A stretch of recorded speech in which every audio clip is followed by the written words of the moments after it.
Welcome to Bonehead Weekly. Hi, how are you? You guys good? I mean, I've been better. I've got a lot Yeah. going on. I wasn't going to talk about it. I don't think our listeners care about what I've Well, got you going got to on. get your teeth yanked out. Chad was Yeah, traveling to the great state of the 10IC this weekend. Did you and have a good time? Yeah, it's okay. It was good. Notice We how I just did. skipped right over James's pain. Yeah, we just went. We just did a bunch of shopping. That was about What's it. in Franklin, Tennessee, Chad? A mall, a huge Oh, I mall. could not. So my kid asked me where you were, and I said, I think he's, and I was shocked that I remembered it correctly because I went back to the text. The one thing I'll say about that mall is it has an old it has a toy store in it that caters to our age, and you can Hmm. go in and look at old vintage toys. And they had like two large scale busts of Jack Nicholson as the Joker and Michael Keaton as Batman, and I wanted them so bad, but I didn't have $700 a piece. I mean, you could have got it. I mean, I know you love And your children, but but wouldn't I that? mean, I mean, which I is think you could easier have to? bought probably three or four busts for that Which, them two yeah, I was gonna kids. say which of those are easier to upkeep? Kids. I mean, I have two kids. They're expensive to upkeep. Them stashies way easier to take care of.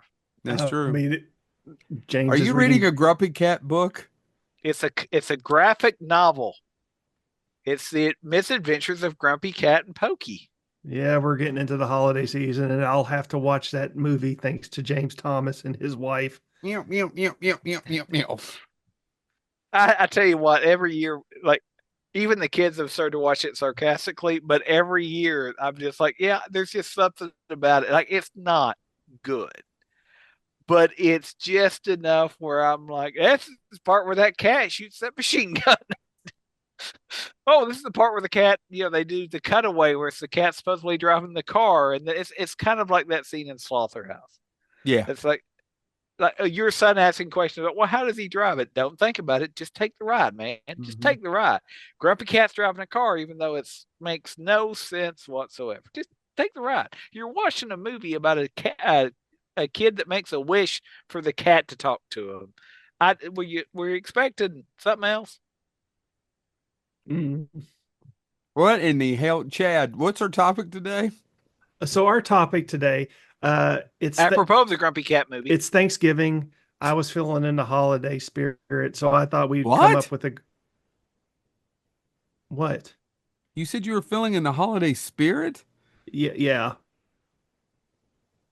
if the soundtrack to Ghostbusters 2 taught me Is anything, these Chad, is mole people spirit, done took over Chad's body? spirit, spirit. I Some am feel people hear I'm it. feeling shorter, so maybe. And the light bothers my eyes. And you've got lasers and shit coming out of them, and your asshole burns from Satan's, I don't know. Joe, I don't think you know how moles work. I do not. I'm not for sure I know what a All mole I It, know is. not, is, not sir, only did you interrupt my opening, but you completely screwed up the how moles uh work. I know they get into governments and take their secrets. Now, yeah, are you talking about those or the dirty ones? The dirty ones They're are in the they're both government. dirty. Yeah, they're I'm both talking dirty. about the kind that can be cancerous.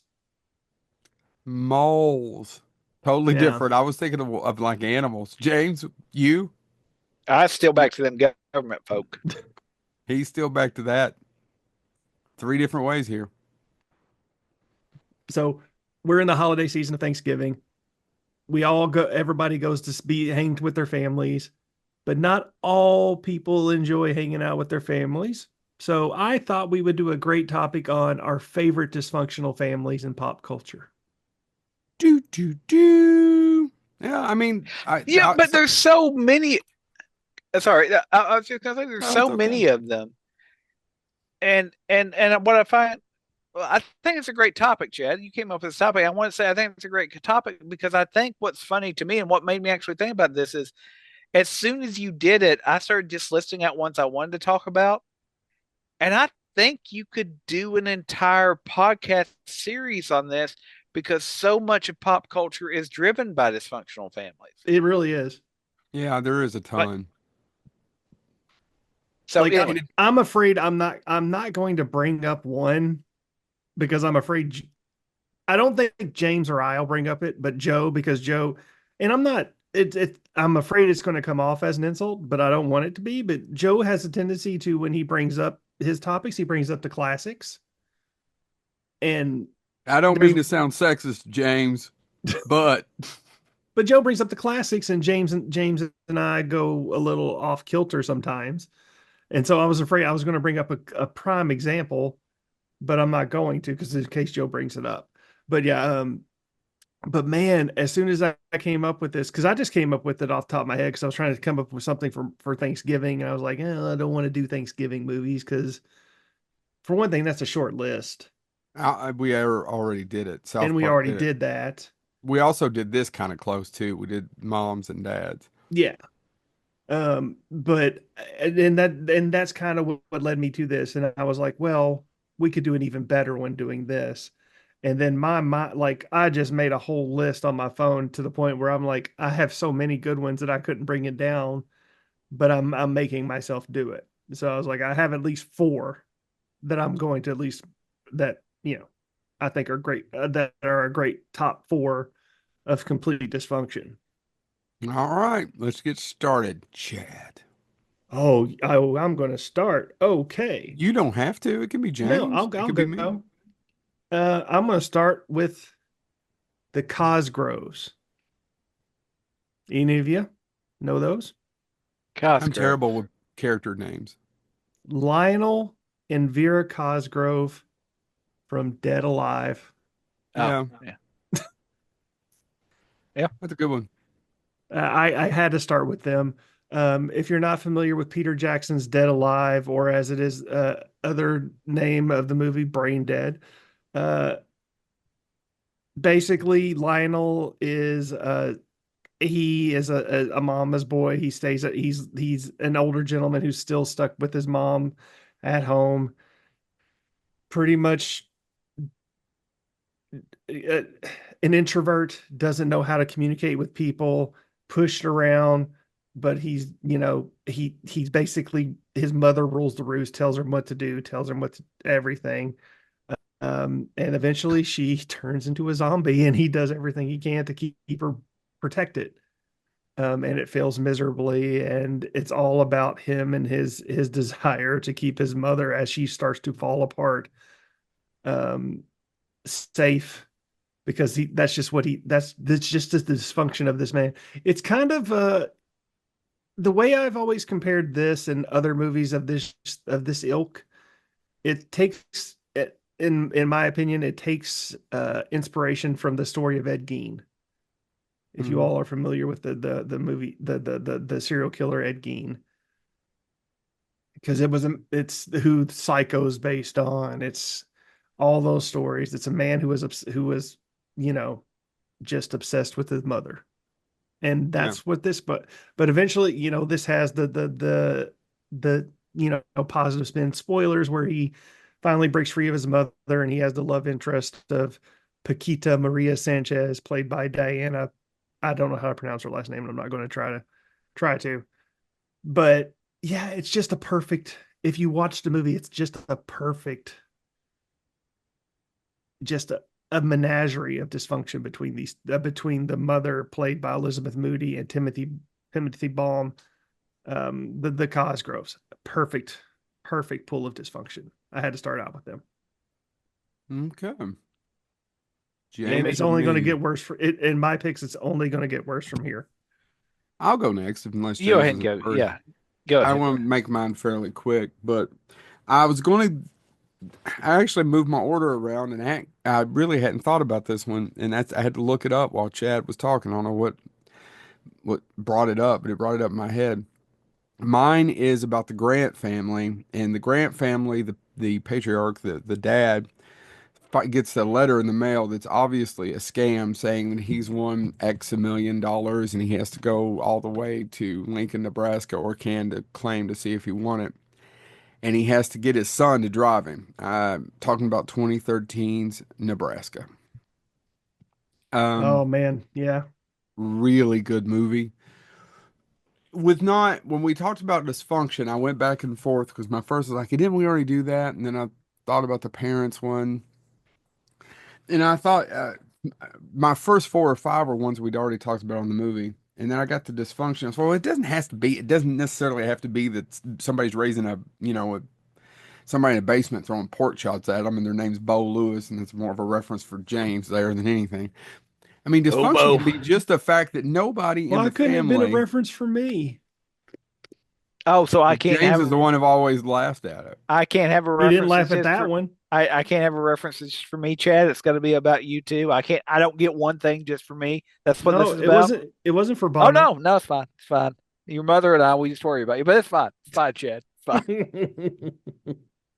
So, Bruce Dern, who's I think nominated for an Academy Award for this, is the dad, and Will Forte has to drive him. Bob Odenkirk is the other brother who's kind of doesn't want to help, and it's left to Will, and nobody will explain to his dad, so they have to drive him all the way there. End up taking June Squibb, the great June Squibb, whom I don't know. Did you all know her that much before this movie? June Squibb? Yeah. Oh yeah, she's been in a bunch of stuff. Well, I know, but I mean, I wouldn't know who she was. It was kind of like a one of those parts that kind of makes you into a star. And of course, they get there, and it turns out that not only did he not win, of course, it's just one of those scams that they do in the mail. And somehow through the town, people thinks he won a big bunch of money. So his son, on the way home, trades his car into a truck for a truck so he can have his dad, which is a beautiful moment, drive into this Nebraska town, and everybody thinks he has money because it looks like he has a new truck. But at the same time, the reality of all that sits down on me as a middle-aged blah blah blah. It's like, what kind of crazy ass decisions are these? All right, that was all I want to say. Nebraska is a wonderful movie, but I think I take something different away from it than a lot of other people.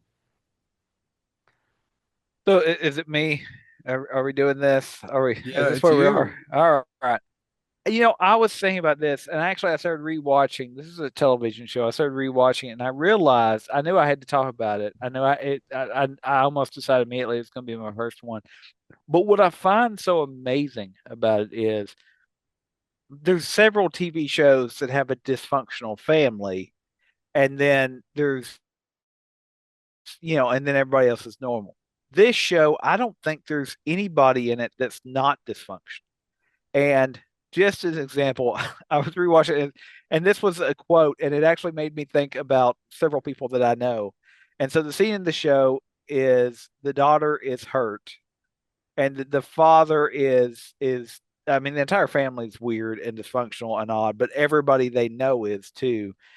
And he has a scene, I'm gonna edit slightly, but he has a scene where he goes in the hospital and they tell him, okay, we're going to treat your daughter, but you're going to have to wait. And his response, and you all will guess the name of the show by the time I get to the end of this quote.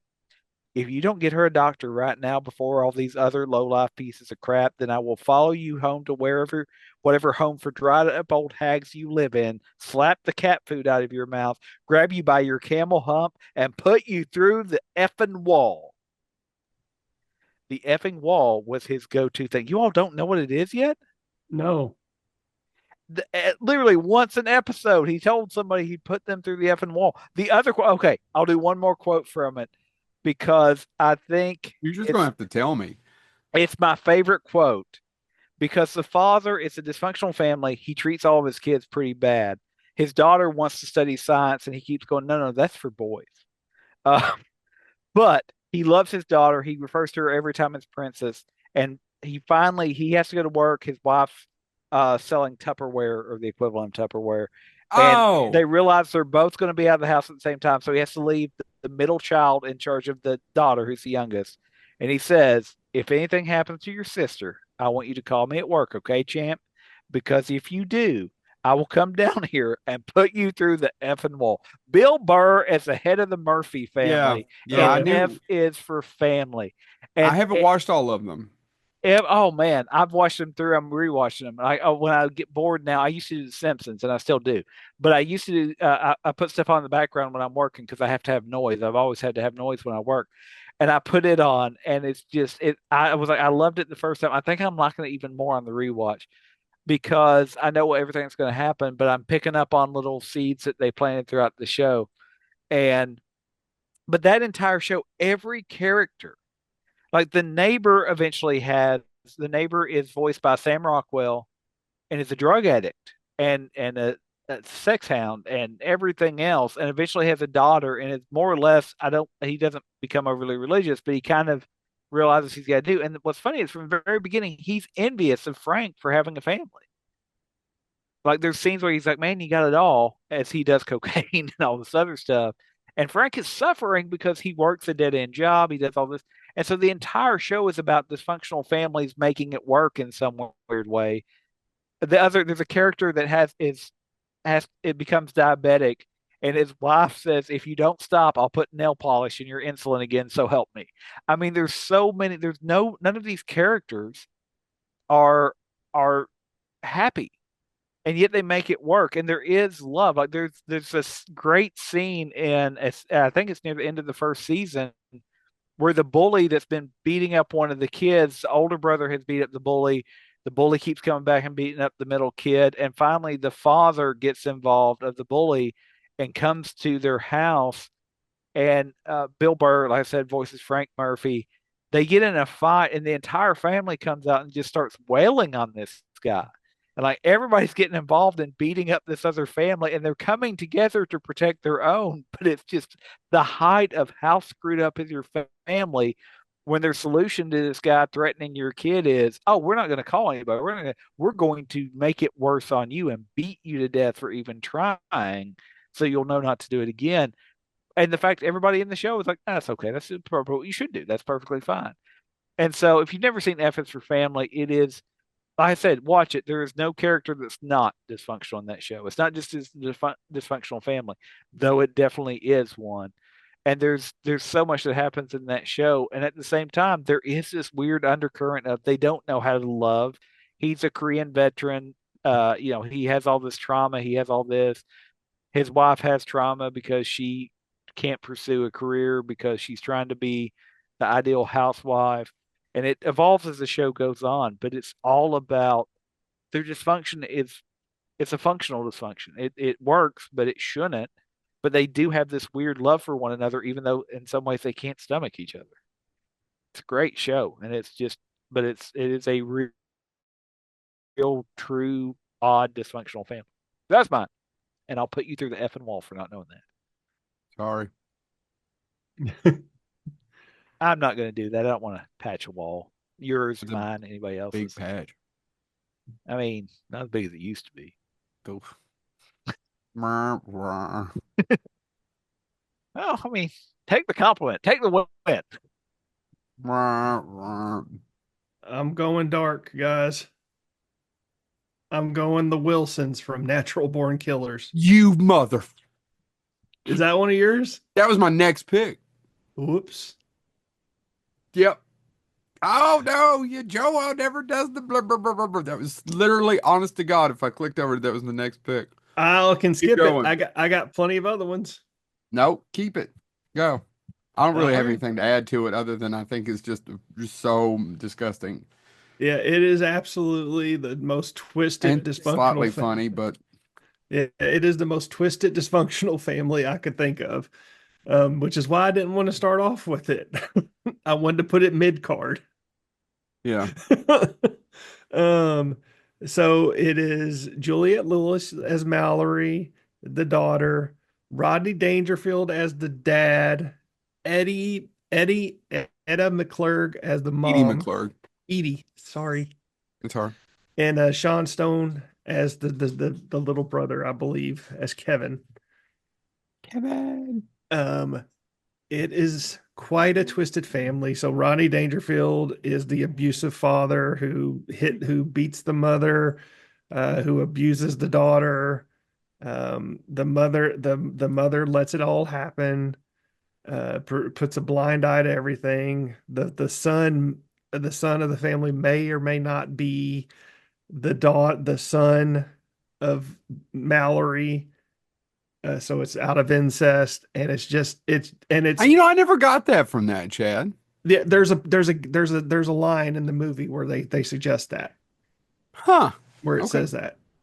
Um, I and don't remember. and of course, when they could do the scenes where it's her in the back, where it goes back in time of how Mallory and Mickey met and it's her living in this twisted dysfunctional family, Right. and they shoot it like it's a sitcom. Right. So they play that for gags that Kevin may be her son, and there's a laugh track during that. I've Um, just forgot about it. yeah. Um, but it is just absolutely twisted. And then of course, when everything goes crazy, Mallory kills them all except the little boy. The mother's set on fire, the dad is Mhm. drowned in an aquarium. You can't go more dysfunctional than that, guys. I mean, they didn't fuck around with the fish, so that's good. Yeah. I Yeah. don't know. I'm pretty sure those fish didn't make it. Yeah, I don't know. All right, is it my turn? Yeah, it's your turn. Another quickie, and this one is also recent, so I've got to go to my next pick. Hold on, do I have it pulled? No, I had it pulled up on the other place. Damn you, Chad. All right. Mine, oh, this family. They're not quite, I don't know, Chad. Do you think which one's worse? Molestation or, hear me out. Hear me out. I got one that's worse than molestation. Okay, but you don't know what this. Your grandmother has some sort of deal with Satan or a devil where you have this daughter, right? Your granddaughter, and basically, so she's a vessel for this Satan demon thing, gets her head knocked off halfway through the movie. And then you find out, and this is a spoiler alert for all the rest of it, you find out that not only can your son, who's driving the car when her head gets knocked off, be bothered to call someone. Oh God. He's just going to drive home, Chad, and park the car. And you know what he does after that, Chad? He goes to It's bed, Chad. He bad. goes to sleep. And you know how just rude was it when Tony Collette found her beheaded daughter in the car and started screaming that morning, waking that poor child up? Phew. That's rude, Chad. I So when you watched. talk about dark families, then you find, remember the part about the grandma where it was all set up for Satan's body to blah, blah, blah, blah, blah? You know, God. Chad, I don't think anybody makes it out of that movie alive.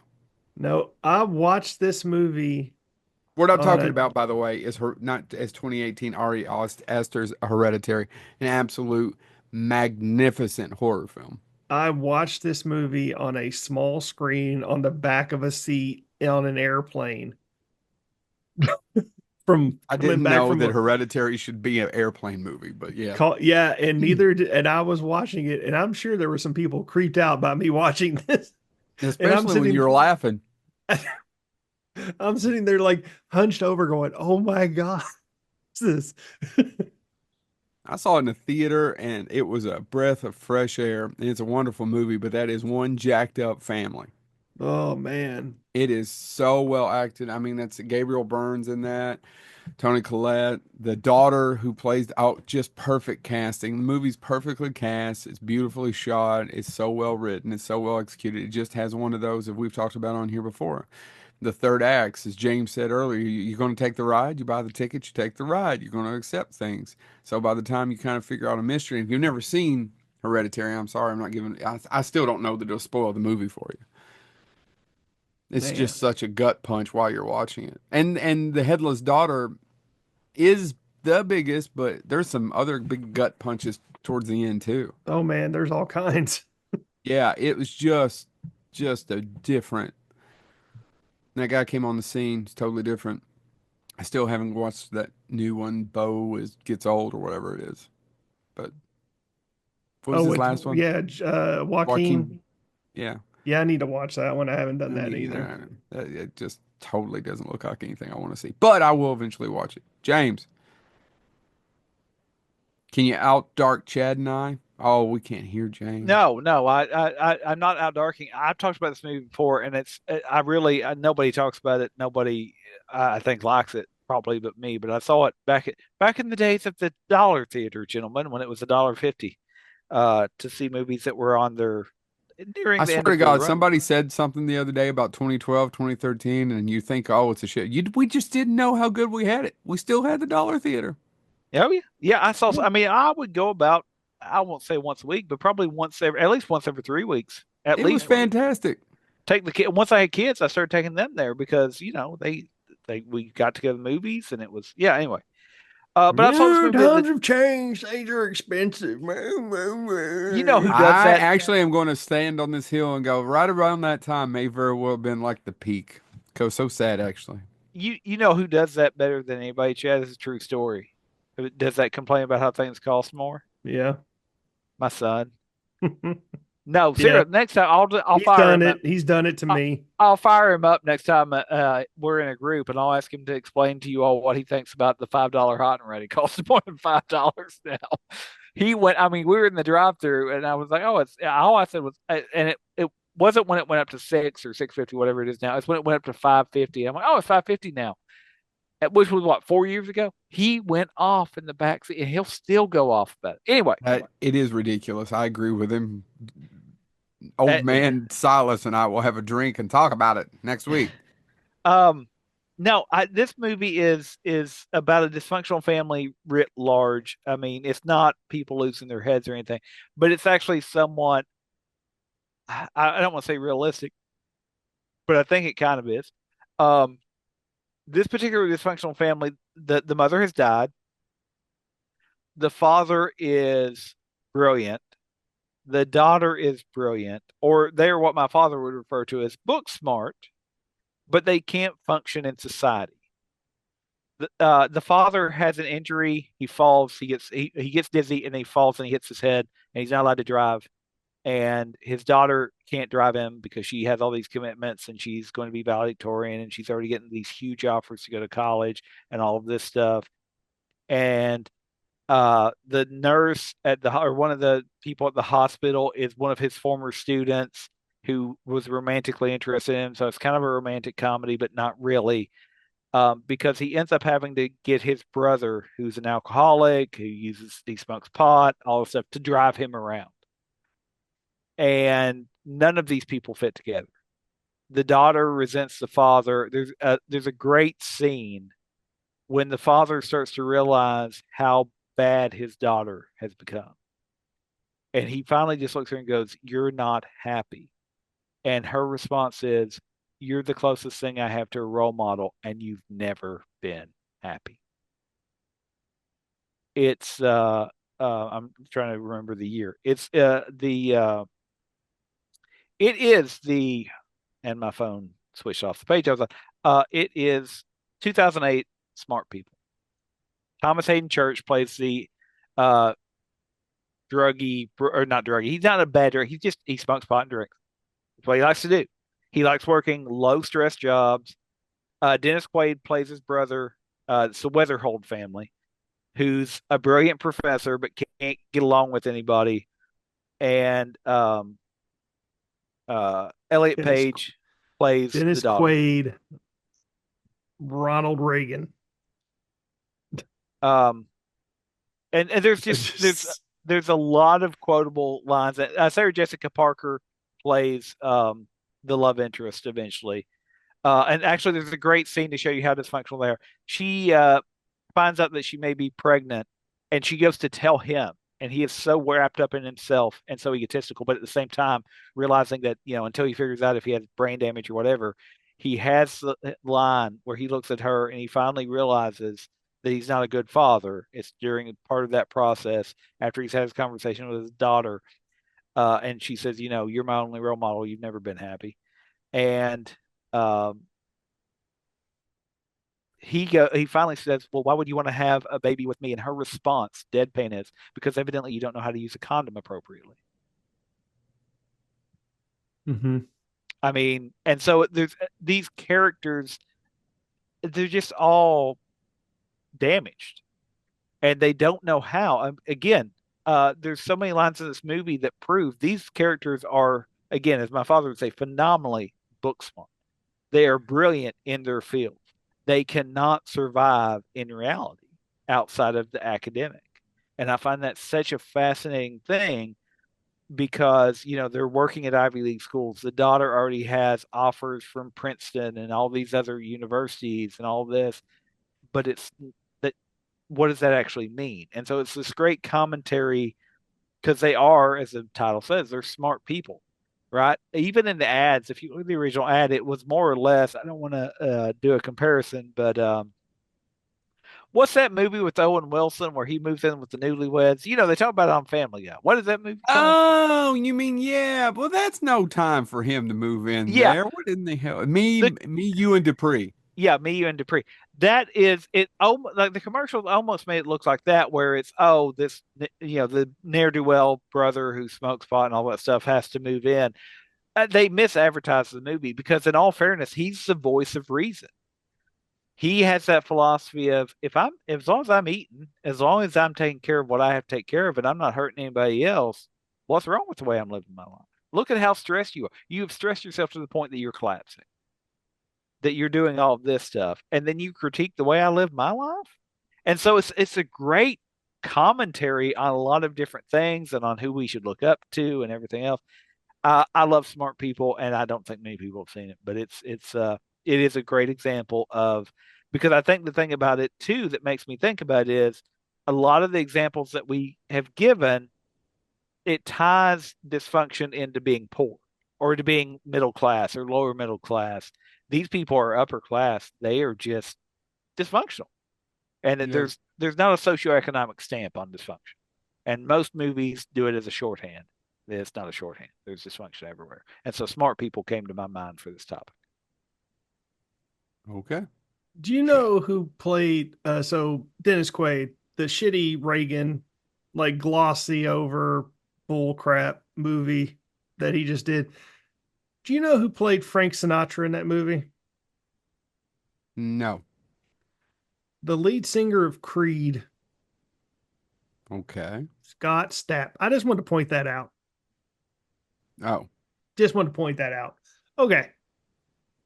So my third pick, I talked about incest. Joe talked about Joe, All what'd you right. talk about? Well, Segue. you talked about incest, and I talked about murder most foul. Okay. You know what I'm going to talk Because we about? killed ducks. Promoting cannibalism. I got to talk about the Yes. Dingles from 1993's My Boyfriend's Back, Hmm.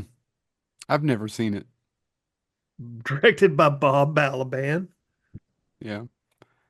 You've really never seen My I Boyfriend's don't Back? think I've seen scenes from it, but I don't Uh, think I've ever actually sat down and watched the movie. No. don't watch it. You'll stick your nose up to it. I was I gonna think say I it's did just by for the trailers in 1992. It's I was gonna say it's I was gonna turn it the other way, Chad. Don't watch it, Joe. It's too far. You'll find it too esoteric. yeah. Oh, it Hold on. probably is. Esoteric, Joe. No, no, please, please. You It's see, James mansplaining is short for man explaining. Chat. See, Joe, explaining means when you take a complicated topic and you make it to where people that are not on your level can understand it.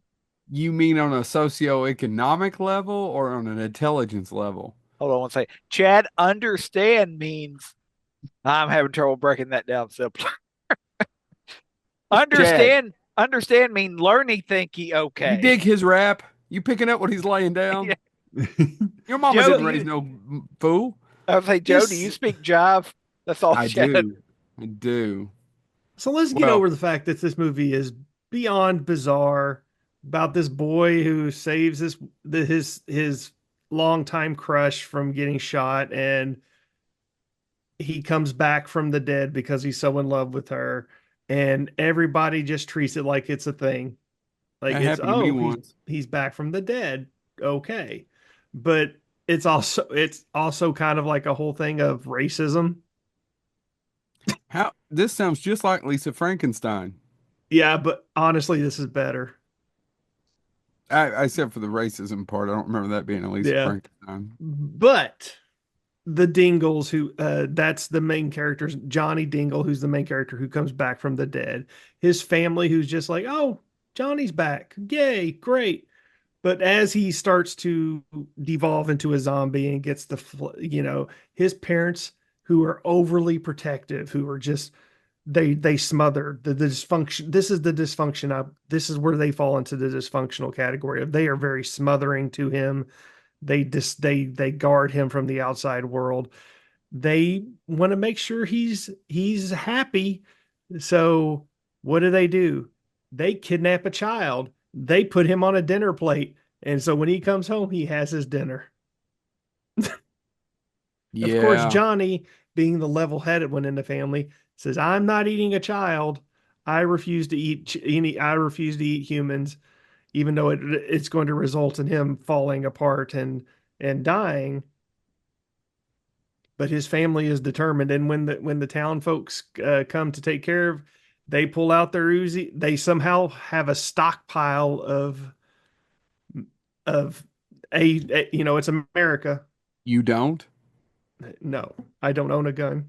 As we said, James, let's not go to Chad's house when the uprising happens. as we've said, I'm not an American. I don't own guns. I don't like fireworks. I don't like parades or Uprising. country. I've got guns plus these. Do it. James is a raptor. James has Do it. raptor arms. Yeah, why did you do it like this? Isn't this Yeah. supposed to be Well, like... if I wasn't wearing my shirt, you do it like Oh, that I'm because sorry. The in guns theory. would have ripped your shirt there. No, well, yeah, they would It's have. a nice Plus, shirt. Did you but get that shirt from a friend? no, this is actually one. This dude, you know what the brand this is? True. You know what brand this is? I can take the name brand on this. Jurassic This, Discount. Park brand. this Why you do is this? this is Puritan, which was Walmart's brand before their current Yep. one. They stopped making Puritan about 10 years ago, and I had this shirt That's about not racist. this shirt is They deserved what they got. at least 20 years old. The The Puritan. Puritans, the Puritans actually were some of the most racist people. Yeah. They because when I teach about the history of Harvard, I have to teach this because they would they imprisoned Quakers automatically as witches because you couldn't be a Quaker without being witches, and there's an entire process about how they had to look for it. Let me make Joe excited. They would strip the women naked to look for the witches' teats on Yes. Now, but really quick about Weech's tit. Everybody knows that about a Quaker. them. Joe won't eat the Quaker brand oats I because won't he ain't even letting have the a demons. Quaker oat in my house. Bring in the devil. In my Everybody knows mind, that. by the way, I picture you with Sam and Dean behind you putting salt around the oatmeal going, I gotta keep these demons in. I ain't got time to be dealing with Quaker demons. Now there's a You're right. dysfunctional family for you, the Witchcraft Winchesters. assholes. Yeah, it's true. The Winchesters were a dysfunctional family. Oh, that's a good one. You could do a whole, but you could do the whole thing on TV. We could do three of these, one on TV and Yeah. two in movies, and then literature. I See, had I James, had I had literature is books and I had whatnot. TV, but I Shit didn't you can know read. I had Huh? TV, but I thought I'd keep it separate. Yeah. I'm Hey, jumping all over the place whose because I time is it? Are you done, Yours. Chad? I'm Oh, done. oh, mine. now Going Chad, back. sorry, real quick. I just realized he's wearing a Penn State hat when really he should be in the state pen. Go ahead, Joe. That's okay. My computer started freezing again because I wanted to pull back up. Now, this one is a popular choice on a lot of lists. Like Chad said earlier, I often pick the popular one, but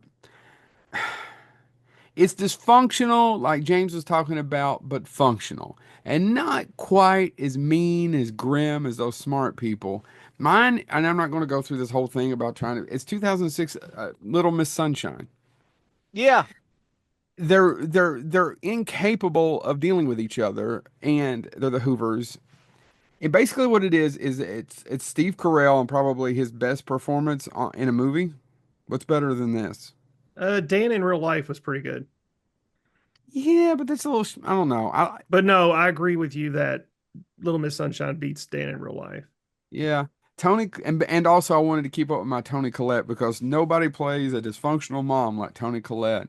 She's the mom. Greg Kinnear is the stepdad to Paul Dano. They have a daughter together, Abigail Breslin, and their grandfather Alan Arkin, and they all go on the road to get this little girl to her Miss Sunshine contest. And on the way, Grandpa dies. Grandpa's a heroin addict. Grandpa talks shit to people all the time.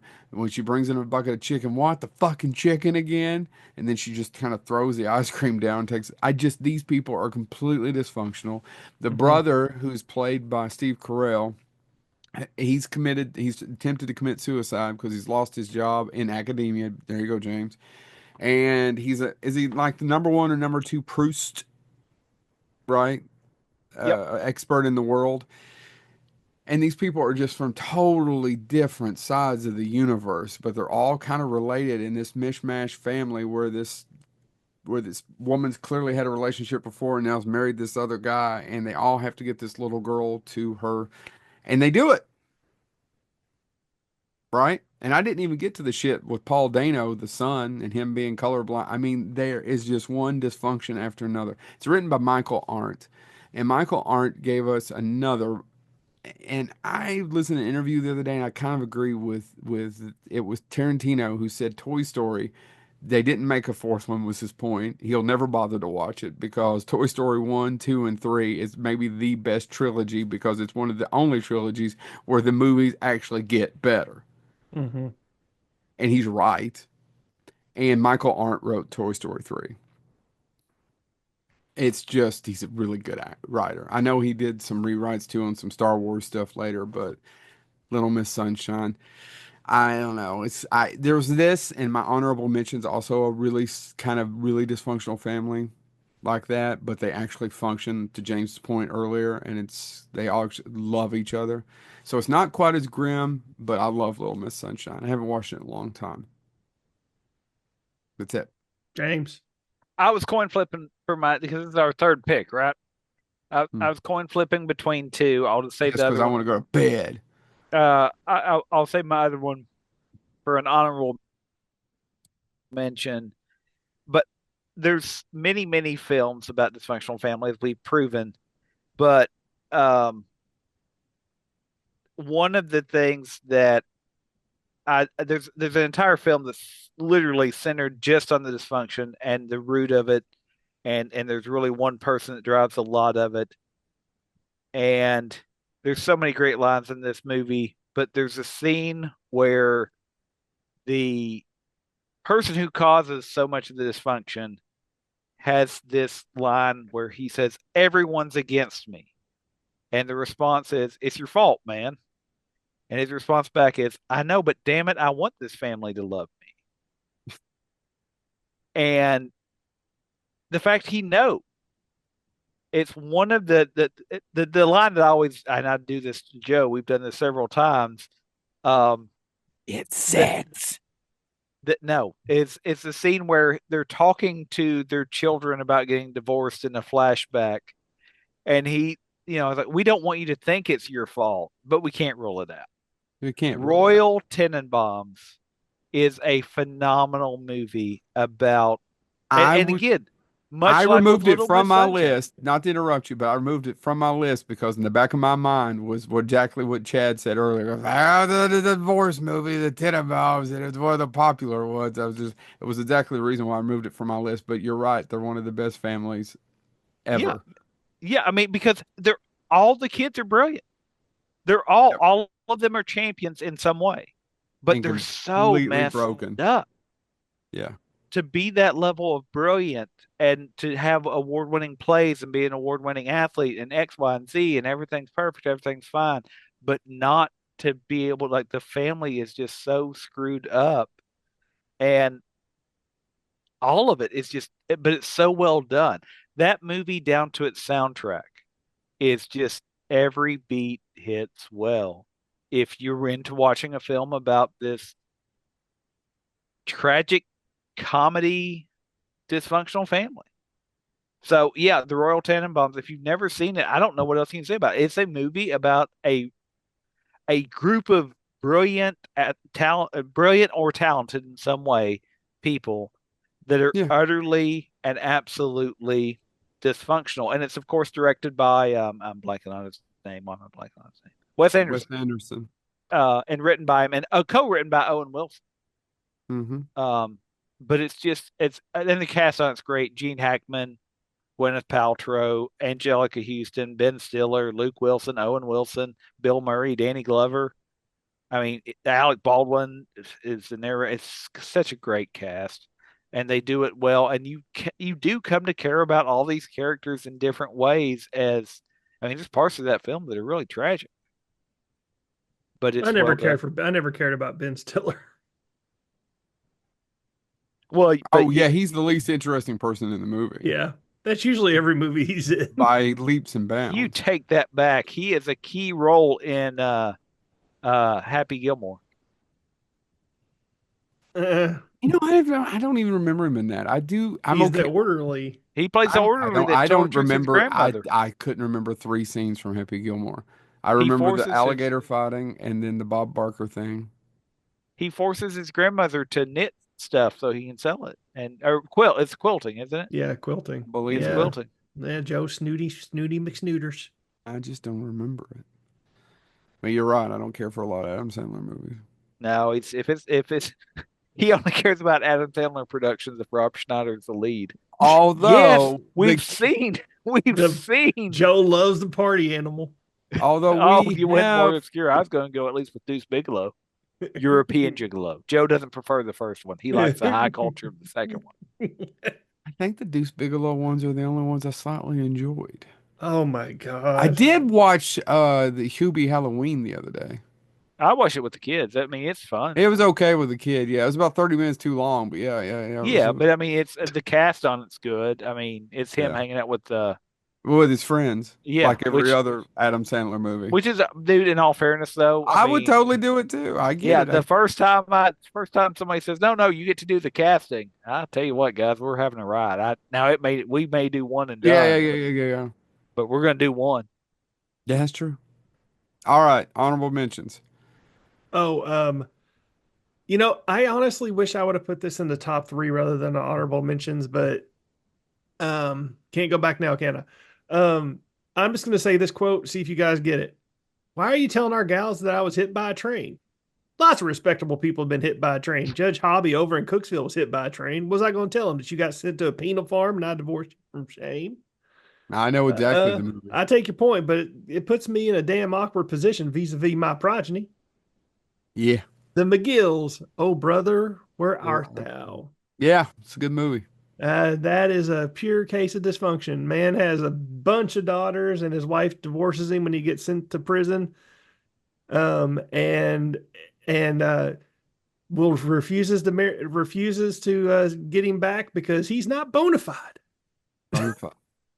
And he does everything in his world just to get her back, even though, where is it at? I've spoken my piece and counted to three. She counted to three. God damn it. She counted to three. Son of a bitch. Man, Coen Brothers writing. Even Chad couldn't screw it up, could you, Chad?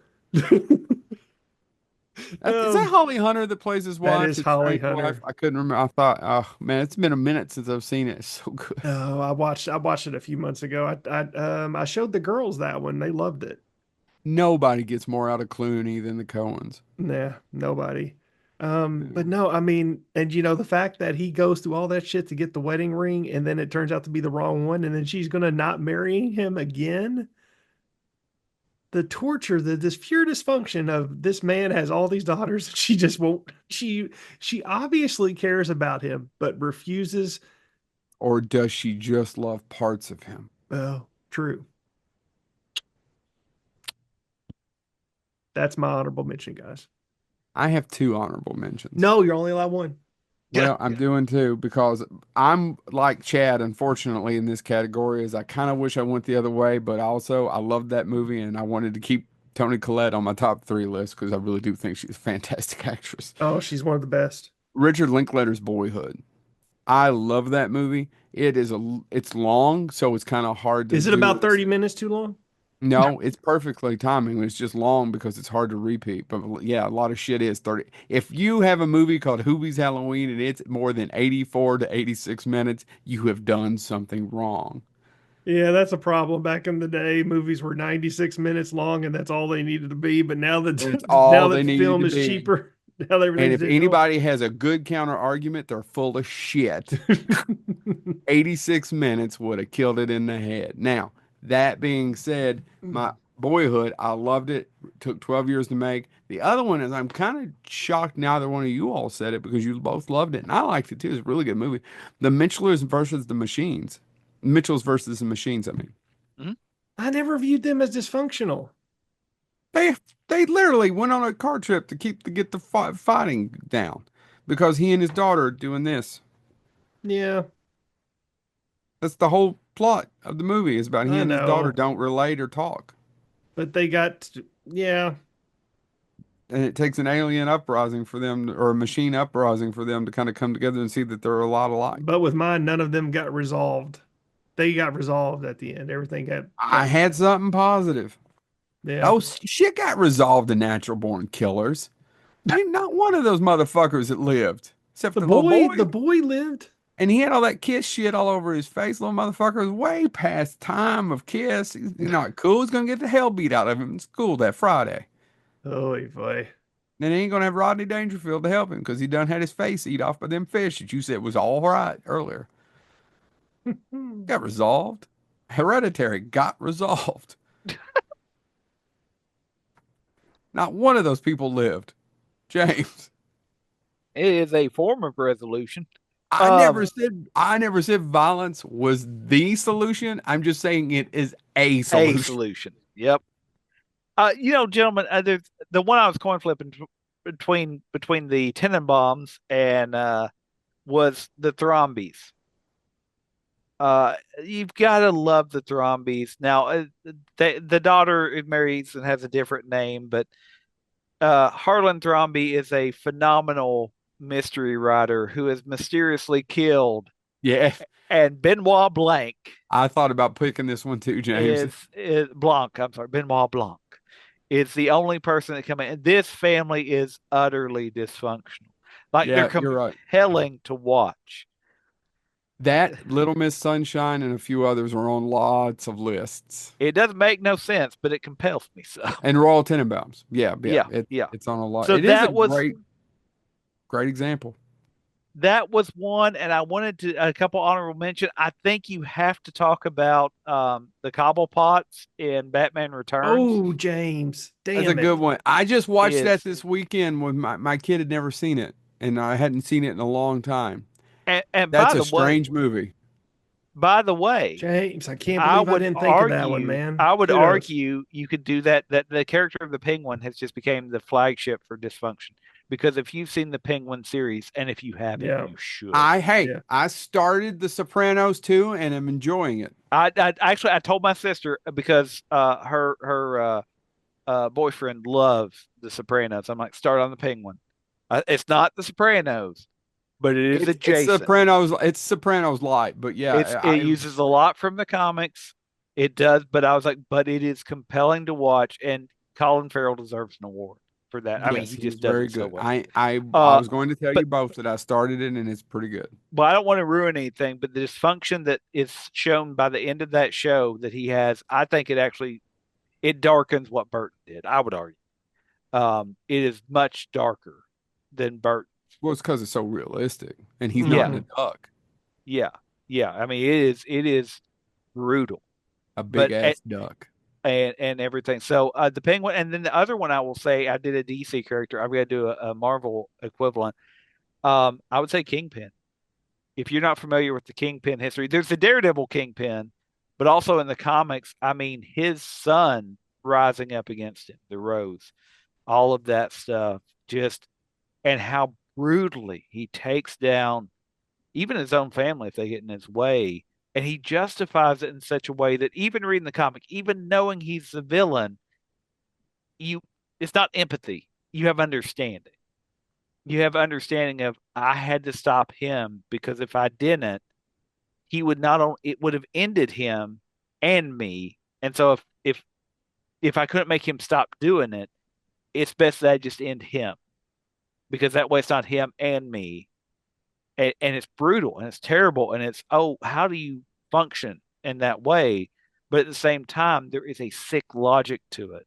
And so I think Mhm. the Kingpin, and I said the Penguin, all of these are great examples of how dysfunctional families pop up in comic books and popular culture and everywhere. And I'll be honest, I was trying to think of a video game example and couldn't, except for I don't know, maybe the Mario Brothers. They seem to have a lot going on. They look the same. Why do they look the same?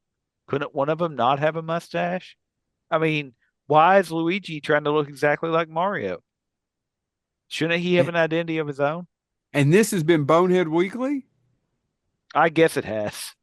Do we have an identity of our own? Who the hell are No. we? Tay in the Existentialism. wind. Tay in the wind.